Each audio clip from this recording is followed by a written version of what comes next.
Dear students, Assalamu alaikum. Today's topic is how to create an estimate in QuickBooks. Estimate क्या होता है? As you know, estimate is a तखमीना in Urdu. बहुत सारे काम जो QuickBooks करती है, जैसे कि आपने पिछले तमाम लेक्चर्स में देखा होगा, वो मुख्तलिफ टाइप के बिजनेसेस को केटर करती है, जिसमें रिटेल बिजनेस भी हो सकता है, जिसमें प्रोडक्ट सेल्स भी हो सकती है, जिसमें सर्विसेज सेल्स भी हो सकती है।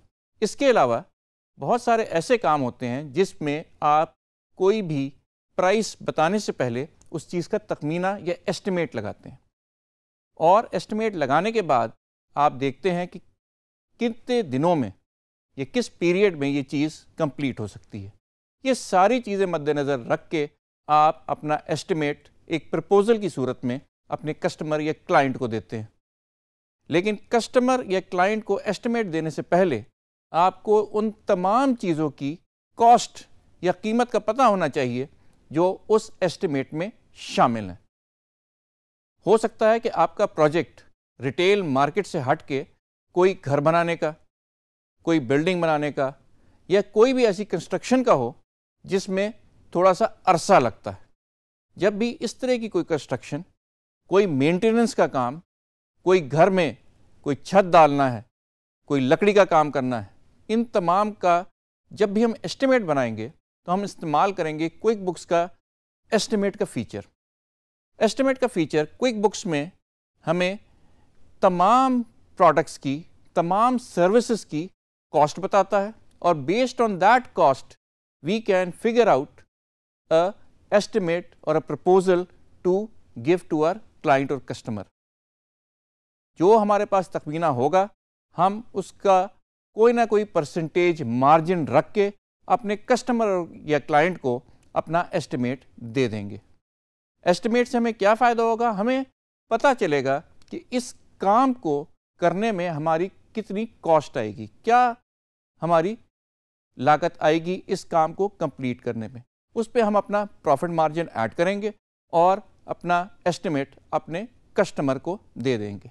और ये एस्टिमेट अगर अप्रूव हो गया तो फ़ौरन ही हम इस एस्टिमेट को इस्तेमाल करते हुए अपने क्लाइंट या कस्टमर को इनवॉइस या बिल कर सकते हैं। सबसे बड़ा फ़ायदा एस्टिमेट इसके अंदर बनाने का ये है कि इसमें वो तमाम चीज़ें और तमाम सर्विसेज और प्रोडक्ट्स जो हम सेल कर रहे हैं, जो हम बेच रहे हैं, वो तमाम लिस्टेड हैं। उनकी कॉस्ट हमारे पास अवेलेबल है, हमें ड्यूरेशन हमारे क्लाइंट या कस्टमर ने बताया हुआ है, और based on all this information we can make an estimate for our client.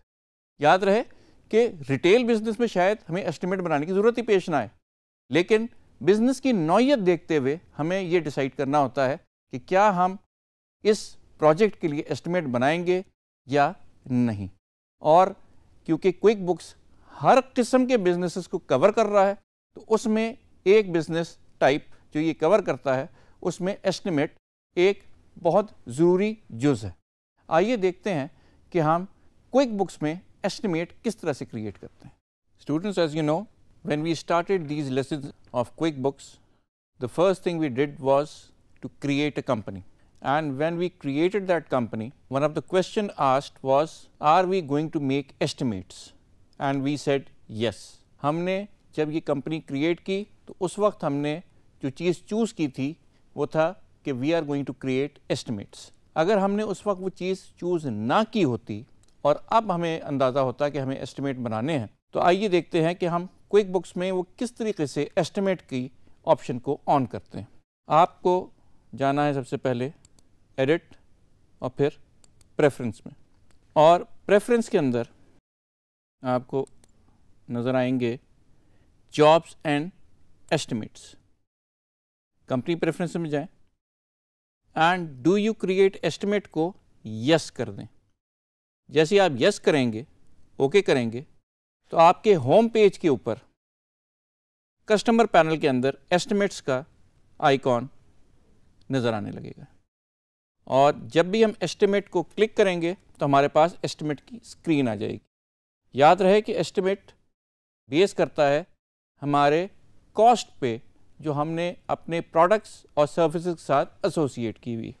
तो आइए देखते हैं कि एस्टिमेट कैसे बनाते हैं, और क्योंकि एस्टिमेट का डायरेक्ट ताल्लुक हमारे इनवॉइस से होगा तो हम देखेंगे कि एस्टिमेट की शक्ल हमारे किसी भी इनवॉइस की शक्ल की है। इसमें सबसे पहले जिस तरह से हम इनवॉइस में चूज़ करते हैं, इसमें भी हम कोई ना कोई कंपनी चूज़ करेंगे और उसकी जितनी इन्फॉर्मेशन है वो हमारे पास सामने नज़र आने लगेगी। इस केस में हमने इस ख़ास कस्टमर को जो चीज़ की एस्टिमेट देना है, जो तखमीना देना है, वो हम देख लेते हैं। हमने इसे कैबिनेट्स का तखमीना देना है और साथ साथ हमने इसे इंस्टॉलेशन का तखमीना देना है। जैसे ही हमने ये इन्फॉर्मेशन यहाँ डाली, यहाँ कुछ ना कुछ इन्फॉर्मेशन ऑटो फिल्ड होके हमारी स्क्रीन के ऊपर आ गई। जैसे कि आप देख सकते हैं कि यहाँ लिखा हुआ है कि ये कितनी तादाद में आपने कैबिनेट्स इसे देने हैं। तखमीने में हमने कहा है कि हमने इसे कोई 8 कैबिनेट्स देने और उनके दरवाजे वगैरह सारे हमने देने।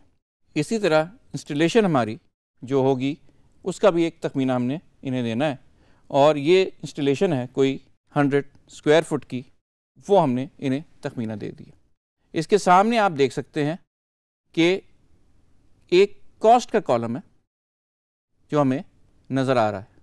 कॉस्ट हमारी कहाँ से आई? कॉस्ट हमारी आई उस रेट से जो हमने at the time of creating these items हमने उसको दी थी।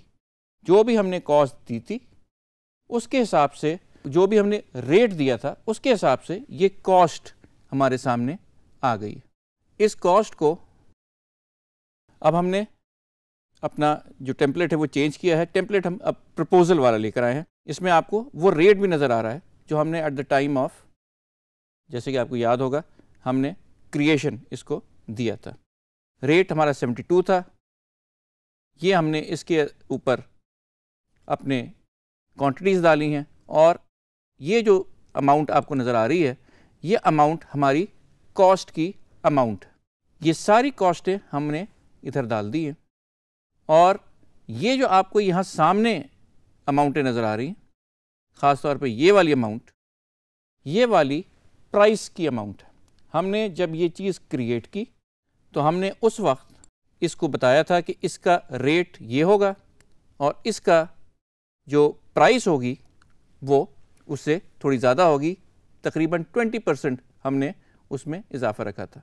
अब हमारे पास ऑप्शन है कि हम इसकी प्राइस बढ़ाएं या इसका हम किसी तरीके से जो हमारा मार्कअप है वो इंक्रीज़ करें, क्योंकि इस केस में हमारी प्राइस हमारे पास सामने आ गई है, लेकिन इधर हम अपनी पसंद से 15% मार्कअप इसको दे सकते हैं और इसी तरह यहाँ भी हम 15% मार्कअप दे रहे हैं। जैसे ही आप इसमें मार्कअप डालेंगे आपको नज़र आना शुरू हो जाएगा कि हमारी जो कॉस्ट है वो है 576, लेकिन अब हमारी जो प्राइस आ रही है वो आ रही है 662, और इसी तरह से हमारी जो कॉस्ट है वो 12,000 है, लेकिन हमारी प्राइस आ रही है वो 14,392 है। इसे भी हम राउंड फिगर में ले आते हैं ताकि हमें आसानी हो जाए। अब हमने अपने तमाम आइटम्स पे अपनी कॉस्ट से मार्कअप ऐड कर दिया है और उसकी वजह से हमारी एक नई प्राइस नज़र आने लगी है। कॉस्ट और प्राइस में आपको फ़र्क क्लियर होना चाहिए। कॉस्ट वो है जो कोई भी चीज़ जो हम ख़रीद रहे हैं अपने क्लाइंट या कस्टमर को देने के लिए, उसकी कीमत है। तो ये जो हमारे सामने इस रेट और अमाउंट की सूरत में चीज़ नज़र आ रही है, ये हमारी कॉस्ट है या वो कीमत है जो हमने अदा की है ये चीज़ हासिल करने के लिए। जब हम अपने कस्टमर को ये चीज़ देंगे तो हम इसके ऊपर मार्कअप चार्ज करके थोड़ा सा प्रॉफिट मार्जिन डाल के देंगे ताकि वो हमारे तमाम अखराजात जो ऊपर हम इसके खर्च करेंगे उसको कवर कर सके। ज़रूरी नहीं कि सारा का सारा ये प्रॉफिट है, हो सकता है कि इसमें से 1% वो हो जिसमें आपको इसको ट्रांसपोर्ट करने की कॉस्ट हो, पैक करने की कॉस्ट हो, अनपैक करने की कॉस्ट हो। ये तमाम कॉस्टें मिलाकर ये हम इधर सोच समझ के ये मार्कअप लगाते हैं, और जब हम मार्कअप लगाते हैं तो ये जो चीज़ अब सामने आ रही है टोटल, अनलाइक दिस अमाउंट, ये जो टोटल आ रहा है ये हमारी प्राइस है। ये हमारी कॉस्ट है और ये हमारी प्राइस है। उसके बाद हमें पता होना चाहिए कौन सी चीज़ टैक्सेबल है और कौन सी चीज़ नॉन टैक्सेबल है, क्योंकि हमने at the time of registration in items को टैक्सेबल और नॉन टैक्सेबल कर दिया है, लेकिन अगर चाहें तो हम यहाँ भी चेंज कर सकते हैं। लेकिन क्योंकि हमने पहले से रजिस्टर किया हुआ है, इसलिए हमें पता है कि ये आइटम टैक्सेबल हैं और ये आइटम टैक्सेबल नहीं है। अब हमारा ये पूरा का पूरा जो फॉर्मेट है एस्टिमेट का वो तैयार है। इसमें हमारी कॉस्ट भी हमें नज़र आ रही है जो कीमत हमने अदा करनी है, और हमें इसकी प्राइस भी नज़र आ रही है जो हमने अपने कस्टमर को जाके देनी है। जब हम ये पूरा का पूरा एस्टिमेट बना लें, फाइनलाइज कर लें, तो हम इसे सेव कर लेते हैं। अब हम देखते हैं कि इस प्राइस के ऊपर अगर हमारे पास जो हमारा क्लाइंट है वो मान जाता है तो हम उसको इसकी इनवॉइस भी कर सकें बेस्ड ऑन दिस एस्टिमेट। वो कैसे करेंगे आइए देखते हैं होम पेज पे जाके। जब आप होम पेज पे जाएंगे, एस्टिमेट आपने बना लिया है। अब उसी एस्टिमेट को सामने रखते हुए हमने एक प्राइस अपने कस्टमर को देनी है। जैसे ही आप इनवॉइस की फील्ड को ओपन करते हैं, आपके सामने तमाम डिटेल आ जाती है। आइए हम उसी कस्टमर को चूज़ करते हैं जिसको हमने एस्टिमेट दिया था। वो हमारा एस्टिमेट मान गया है और अब हमारे पास वो एस्टिमेट अवेलेबल है हमारे सिस्टम के अंदर। क्योंकि वो एस्टिमेट अवेलेबल है, हमारा कस्टमर मान गया है और हम ये पूरी invoice based on that estimate बनाना चाहते हैं, बजाय इसके कि हम दोबारा से इनवॉइस बनाए। All we have to do is, अगर उस कस्टमर के अगेंस्ट एस्टिमेट अवेलेबल है तो वो आपको दिखाएगा, आपने उसको ओके करना है और आपकी पूरी की पूरी invoice based on that estimate तैयार होके आपकी स्क्रीन पे आ जाएगी। हमने कुछ भी नहीं किया, हमने एस्टिमेट बनाया, अप्रूवल ली और उसकी बेस पे हमने एस्टिमेट की बेस पे इस पर्टिकुलर कस्टमर के लिए एक पूरी इनवॉइस बना दी है। हमने बार बार री एंटर कुछ भी नहीं किया। जब भी आप री एंटर करेंगे there is a chance of error, तो हमें कोई चीज़ नहीं करनी, एस्टिमेट की अप्रूवल लेनी है। Once the estimate is approved, हमने based on that estimate automatically अपनी इनवॉइस जनरेट करवा देनी है और हमने इसे सेव कर देना है।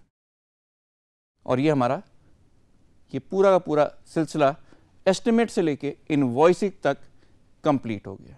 Now that we have completed an estimate and based on that estimate we have created an invoice. हुआ ये है कि हमने अपना तखमीना बनाया है, तखमीने में हमें तमाम कॉस्टें नज़र आई हैं। उन कॉस्टों को हमने कुछ ना कुछ बढ़ाया है ताकि हमारा जितना और ख़र्चा होने वाला है वो भी कवर हो और थोड़ा सा हमें प्रॉफिट भी नज़र आए, और एक नया एस्टिमेट क्रिएट करके प्राइस बना के अपने क्लाइंट के कस्टमर को दी है। उसने उसे अप्रूव किया है एंड वंस अप्रूव्ड हमने उस एस्टिमेट को इनवॉइस में कन्वर्ट कर दिया है with a click of a button. हमें बार बार मुख्तलिफ डॉक्यूमेंट्स नहीं बनाने पड़े, और यही इसकी खूबसूरती है क्विक बुक्स की कि ये आपको फैसिलिटेट करती है कि जैसे ही आप एक काम कंप्लीट कर लें उससे लिंक्ड सारे काम ऑटोमेटिकली होते चले जाते हैं। So now you understand how to create an invoice based on an estimate which you have created and got approved earlier. That is all for today. Thank you.